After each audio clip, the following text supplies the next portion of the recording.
Biri də budur ki, Allahın zatı haqqında düşünməməliyik. Allahın zatı haqqında düşünmək olmaz. Mənası bu deyil, Allahın sübutu haqqında düşünməyək, Allahın nişanələri haqqında düşünməyək, Allahın yaratdıqları haqqında düşünməyək, varlığının dəlilləri haqqında düşünməyək. Bizim dinimiz belə dindir, bəzi dinlər var, din haqqında düşünmə. Düşünmək qadağandır. Adəm də düşüncə meyvəsindən 7 cənnətdən qovuldu. Bəzi dinlər belə deyir.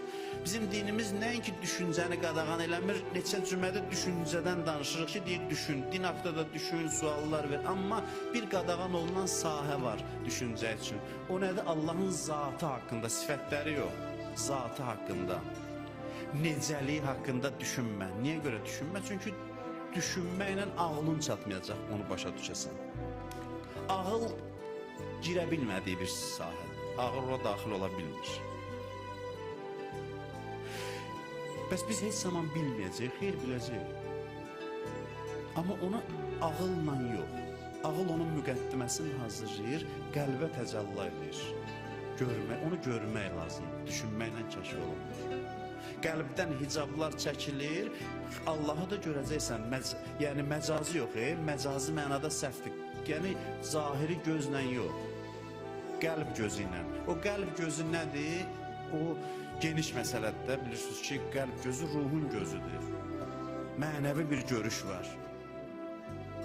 Ən böyük ləzzət bu insan oğlu üçün bilirsiniz nədir? Allahı tanımaqdır. Ən böyük ləzzət odur. İnsanı məst eləyir, bihuş eləyir. İnsanın ruhu rəqsə gəlir, vəcdə gəlir. Biz o qədər ilişmişik mənasız şeylərə ki, o ləzzətləri dadmadan yaşayırıq. Elə bilirik, yaşayırıq. Bir anlıq Allahı tanıyan arif adamın daxili halını bir anlıq yaşasaq görərik ki, dünyada nələr var imiş. İnsan ruhu az qalır canından çıxsın, sevincdən. Onu tanımağın sevinci belə bir sevincdir.